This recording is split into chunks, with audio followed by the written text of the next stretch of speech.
is always the same. The ones who win don't have better ideas, they don't have more money, they don't have some secret network, they have better habits. In this video, I'm going to focus on 7 of those habits specifically. So let's dive in. Habit number 1, they treat their business model as their product. Now, most founders think their product is the product. They measure progress by features shipped, code written, designs completed, but successful founders flip this. They treat the entire business model as the product. And here's what I mean. Let's take Steve, for instance. He spent 18 months building a VR platform with beautiful technology, clean UX, and he measured progress every week by what he shipped. After 18 months, he had 0 paying customers, 0 revenue, and a polished product that nobody really wanted. Meanwhile, another founder, Larry, spent half an afternoon sketching his business model on a single page. He stress tested the viability with a quick back-of-the-envelope calculation, found a fatal flaw in his pricing model before he wrote a single line of code. He fixed that and then started building. A year later, Larry has a growing customer base and growing revenue, while Steve is still freelancing to pay rent. Same market, same skill level, Steve built working features while Larry focused on building a working business model. The key question to ask here is to ask yourself regularly, am I improving the product or am I improving the business model? And no, they're not the same thing. Habit number 2, falling in love with the problem. This one nearly killed one of my own early startups. Years ago, I became a parent and watched my wife struggle sharing photos with family. Too many apps, too many steps, and grandparents couldn't figure out the login. I thought, surely I can solve this. I built a photo sharing product, interviewed 27 busy moms, and every single one of them said, sure, if I had that, I'd use it. And so I built it, launched it, and then crickets. Here's what really happened. When you interview someone about a specific problem, that problem has their full attention, it's under the spotlight, but when you go back to their real life, sharing photos for busy moms was not a number 1 or number 2 problem, it was probably number 27 on their list. Then I get a random phone call from a wedding photographer. He needed gallery management, client downloads, watermarking. He was already paying for 3 different tools, still struggling, spending 20 hours a month on photo delivery. He offered me $49 a month, which was 12 times what I'd planned to charge my busy mom customers. I was so in love with my solution, photo sharing for families, that I almost missed the actual problem worth solving, which was a completely different segment, different problem set, and a different market entirely. The habit here is to constantly catch yourself when you're pitching your solution, rewind and ask yourself, what's the problem worth solving here? Who has it worst? And what are they already spending money or time doing to solve it? Habit number 3, they do less, but in the right order. Falling in love with the problem is step number 1, but knowing the problem isn't enough if you do things in the wrong order. Remember Steve from habit 1. He didn't give up. After 18 months of building and reaching failure, he was ready for round 2. A new plan with a smaller MVP in 90 days. His plan was to launch and then iterate from there. 9 months later, he was still building, still adding 1 more feature and still stuck. Then he met his advisor, Mary, who asked him one simple question. Steve, what evidence do you have that users will pay for this thing that you're going to build? He didn't have any. He was building on gut feel and assumptions. Mary told him to stop building and start validating his assumptions through customer testing. He initially resisted because it felt unproductive, but he eventually gave in. He ran 12 interviews in 8 days and discovered that nobody really wanted what he was building. More importantly, he uncovered a new customer segment with a monetizable problem worth solving that he could address with a repositioned version of the solution he had envisioned. From there, he spent just 2 additional days building out a simple demo, far more stripped down than his original vision, and he got commitments from 5 customers, which landed him $180,000 in committed revenue. Same founder, same market, just a different order of operations. The habit here is, before you build anything, ask, have I earned the right currency to warrant building this? The first currency to earn with any business model is attention from your leads, then interest from prospects, and finally revenue commitments from customers, ideally before you build. Habit number 4 is embracing constraints. Here's where Steve's story gets really interesting. Before the turnaround, he saw nothing but barriers. He couldn't recruit co-founders because they didn't share his vision. He couldn't raise money because he had no traction. He couldn't build faster because he had no team. Successful founders see the same situation differently. Instead of falling victim to their constraints, they lean in. You saw the result of embracing a sell before you build approach, which is a rather counterintuitive approach in the last habit to break some of these early constraints. Even once Steve secured his paid pilots, he didn't try to go all out and instead embraced more constraints and capped his pilots to just serving 10 carefully picked customers. That constraint forced him to deliver a high-touch experience, which let him over-deliver on value despite an imperfect MVP. His first 10 customers became his best brand ambassadors over time. When you have unlimited resources, you optimize for comfort, but when you have constraints, you optimize for what actually matters. The habit here is when you hit a wall, don't ask, how do I remove this constraint? Ask, how do I win because of it? Habit number 5, running small and fast experiments. Constraints force focus, but focus on what exactly?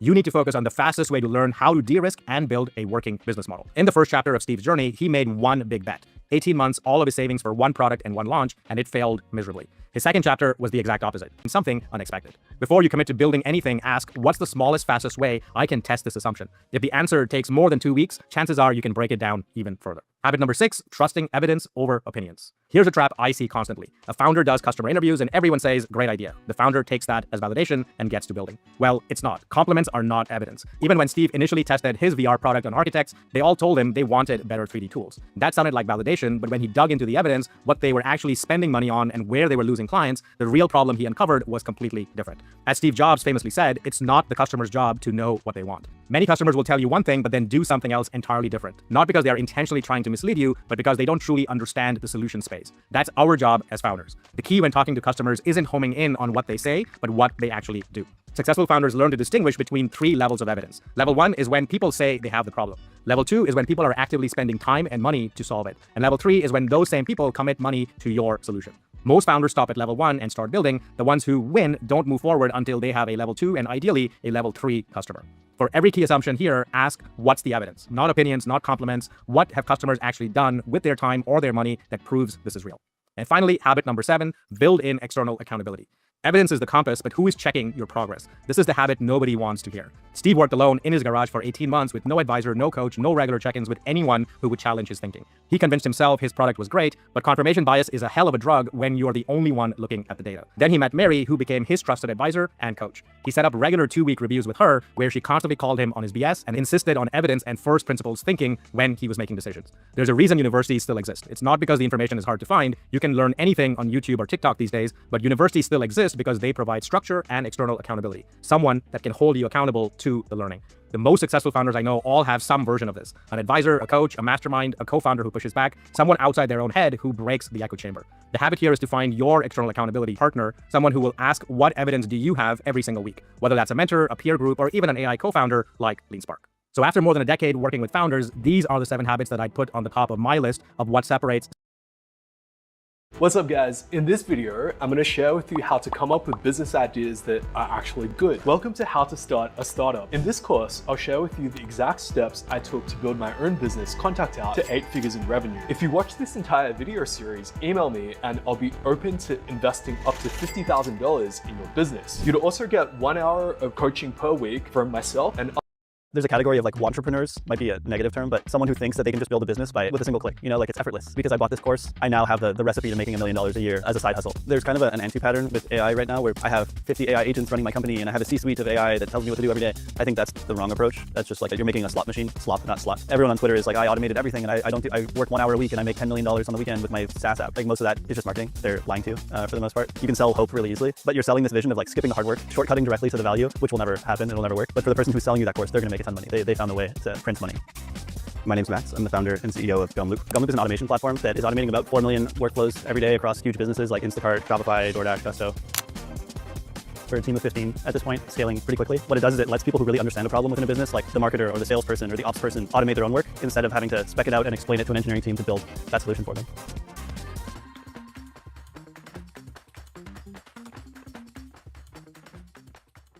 I went to McGill in Montreal. I studied software engineering, really liked doing well in school, so I put a lot of effort into that. Studied all the time, tried to get the best grades I possibly could. I remember my goal all throughout college was just get a good job. I wanted to work in big tech because I thought that would be the right path to follow. Realized pretty quickly that I hated it. What most people say when you're thinking about starting a company is like, I'll just go to big tech for a little bit, I'll learn a bunch, and then I'll do my own thing. I think that's kind of hope in a way. Like a lot of people say that, they go and do it, and then they end up kind of getting golden handcuffs and never leaving, and they never actually go and start their own thing. I don't think I've used anything I learned in big tech in my startup at all.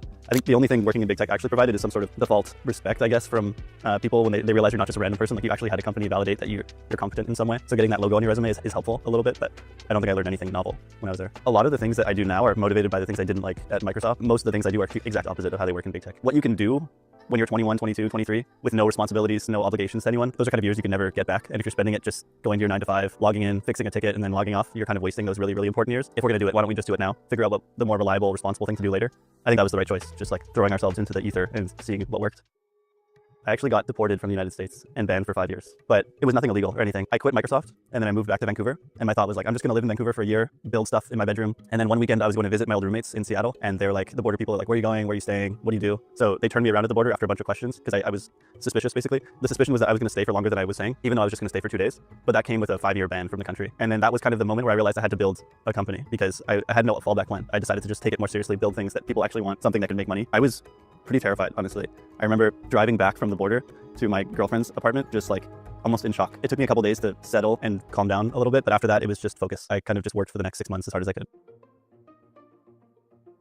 I tried everything. Like I was trying to build anything that seemed remotely valuable. Built a video game moderation software in VR, and then I did general trust and safety tooling. I did bot detection software for web traffic, a platform like an anti-scam platform. I built a ton of stuff and then would make an MVP and then try to sell it and see if there was interest from the market. Over and over, I tried that kind of like once a week. I had a different idea, something I was experimenting with, and then I'd learn pretty quickly that it was a bad idea. The more I did it, the more I got used to proving myself wrong, and I kind of learned the counterintuitive fact that in startups, you're actually chasing proving yourself wrong. That's the best thing that can possibly happen because you're saving weeks or months of time. In the beginning, I was building ideas for months, and then I would hope that someone would prove me right and say this was worth building, but that's the opposite of what you should be doing. I wasted maybe 3 months doing that. You should actually be hunting for someone to tell you why this won't work. If you can't find a reason it won't work, then you actually have some sort of tangible idea you should pursue. If I could do it all over again, I would be hunting for the strong reason why something won't work instead of hoping for the reason it might. Build as much as you can. Like that's what provides the most information. I don't think I would have ended up building Gumloop if I didn't fail 10 times before that. Talking to users as much as you can. It's almost a privilege you have to earn because in the beginning you won't have any users to talk to. You'll be kind of begging people to try your product, which is not a fun position to be in, but something you have to kind of go through. I think putting them at the forefront of everything you're building, even if they're saying things you don't want to hear, your product sucks, or you're not building the right thing, or it's not solving my problem, that's actually the most valuable feedback you can get. When I started working on the current version of Gumloop, that was like one of the first days where I stayed at the office till midnight because I was so excited about what I was building. Like I couldn't get enough of it. And that just kind of compounds over time. Like if you find that thing that will get you to work until midnight and not want to close your laptop, every day becomes easier. You kind of just build this crazy momentum that you can't get enough of. If you remember AutoGPT, there was this super popular open source agent framework. It kind of took Twitter and the world by storm because it was the first time that it felt like AI could do something agentically and solve a problem on its own. I saw it on Twitter, tried it out. It was pretty amazing. I didn't actually push the limits and see how it would break, but in the first demo, it seemed really cool. So I joined the Discord server, which was growing pretty exponentially at the time. And I would see all these people asking, like, what is GitHub? How do I use a terminal? How do I install something locally? What is a dependency? I realized if I just solved that problem for them and built this nice little UI, then I'm doing something interesting. And my thought was I would learn how to build a front end. So it would be a good use of time. I didn't think it would become anything special, but whenever anyone would ask in the Discord server for help setting up their local environment, I would send them a link to Agent Hub, which was the first version of it. After building it for a couple days, I was like, oh, this could be like GitHub for agents. If agents are useful, I could have the platform that you host them on, that you can interact with them on. That idea kind of crumbled after a few days when I realized the agents weren't useful, which was the aha moment. I had a platform that people wanted to use, but they were frustrated with because the agents were so unreliable. So I kind of gave them what they were secretly asking for, which is just reliability, predictability. All of their use cases were so simple that I thought I could just build a framework that lets them kind of automate the steps one after another. And then that kind of just naturally grew into this crazy automation platform. It was for developers because it was an open source project, but the audience that really went crazy for it were non-technical. They were like business admins at a company or ops people or HR people who were just enthused about the idea of AI actually solving a problem for them and automating their work. So realizing that the actual audience was 80% non-technical, that was when I realized I need to build something that is approachable for them, that feels fun for them to use, that doesn't frustrate them with all the complexity. That was kind of the motivation behind the simplified version of AutoGPT. We got into YC 5 months before the batch started. For that 5 months, the product was still completely free. We knew that we were going to turn on pricing at some point. During the batch, I think in the first week, we turned on pricing. We made the product $20 a month because we couldn't imagine charging more than ChatGPT. But our first paying customer was just this guy named Kai, who he paid $20. We freaked out. It was like the greatest moment ever, seeing a Stripe notification pop up. And then he's still a user. I was stuck in Canada during all of YC, so I had all of the pressure of needing to build something amazing and live up to just the expectations that we had for being in YC, but I didn't have any of the distractions. So I was just in a small studio apartment in Vancouver, just in my room coding as fast as I could. I think we learned that staying focused and not getting distracted by like the networking events and the random parties that people in tech host is really powerful. Like the people who are actually building something amazing are not at those events. Like no one is really networking if you're onto something. So I think I've kept that attitude going forward. Like I don't normally go to events for the most part. My co-founder never goes to events, almost to a fault. Most people haven't met him because he's just working all the time. And that's the biggest takeaway, that if you stay focused and you just talk to users as much as you can, like your network will emerge pretty naturally. Fundraising, like a lot of people think you have to go out and network in order to meet these investors and convince them about your idea. But if you build something exceptional, they will actually come to you. It's actually not that complicated. You just have to show them that you'll succeed without them, and then you'll be the one getting the email telling them to wait. That was probably the biggest realization during YC, that it's not that complicated. You just build something great. Yeah, it's not network is not made at the cocktail party. There's kind of an entry pattern with AI right now where you can go too far in one direction and become the type of person who's like, I have 50 AI agents running my company and I have a C-suite of AI that tells me what to do every day. I think that's the wrong approach. That's just like you're making a slot machine, basically. Slop, not slut. I think it's important to know what you should be using AI for and what you shouldn't. Like keeping the human touch in the important parts and automating the repetitive things is the way to go. I always see the best users as being super AI enabled, not replacing their entire job with AI. But it's a slippery slope. Like everyone on Twitter is like, I automated everything and I work 1 hour a week and I make $10 million on the weekend with my SaaS app. Like most of that is just marketing. They're lying to you for the most part. Like I think there's a lot of course bros, I like to call them, like people who sell the dream.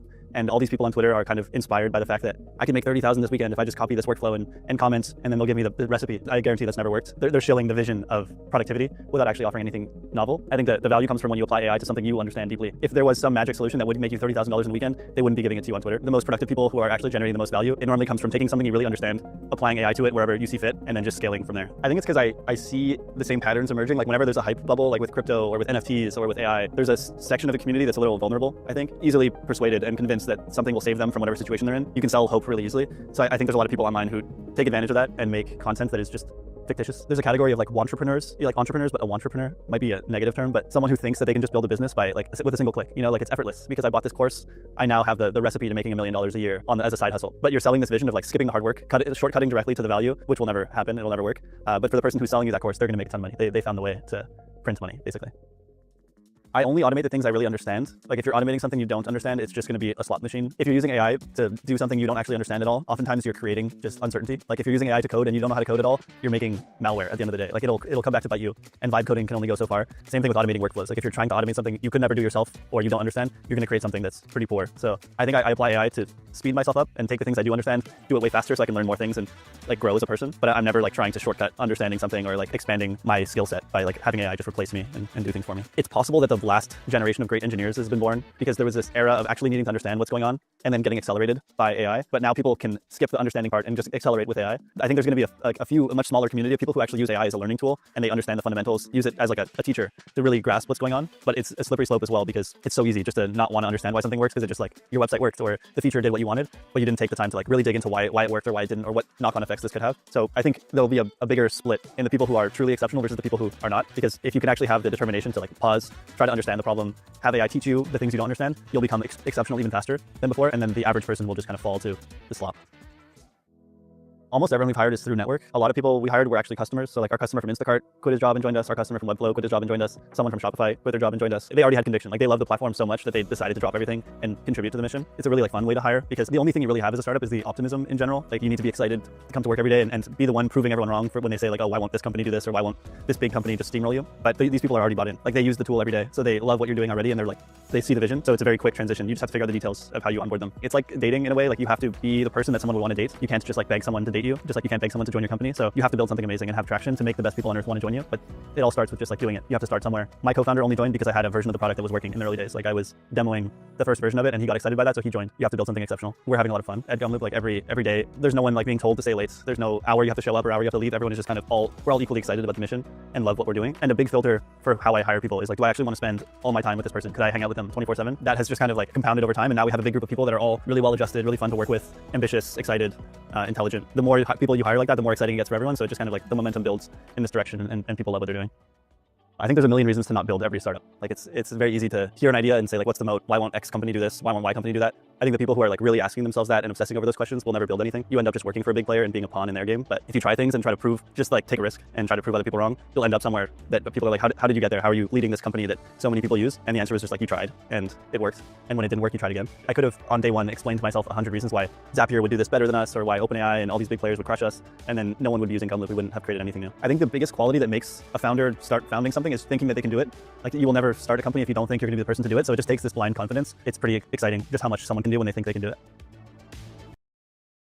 So this morning, I opened my phone and it's the same story again and again. First, we heard a few days ago that Jack Dorsey's blog just laid off almost half of his staff and says AI is the reason. Just recently, Atlassian cuts 1,600 people to self-fund investments in AI. Your feed, my feed is full of AI took my job posts. Is this the beginning of a jobless future? Or are companies just slapping AI on old school layoffs to make them sound innovative? Today, we're going to look at the data, the companies, and the people behind the headlines. And I will be joined by someone who actually knows the numbers. I actually use a report she creates every 2 years. It's called the Jobs Report by the World Economy. Afraid should we be scared of really amazing percent of didn't blame a recession. He this path. Media from CNN to Forbes jumped on the story as one of the clearest jobs here. And he told me that essentially he thinks that a lot of firms are sort of maybe using this moment of concern around artificial intelligence to essentially take care of the issue that you're talking about, which is that there was some overhiring 3 years ago. And so now is the time to change that. Atlassian and the AI restructuring narrative. Right after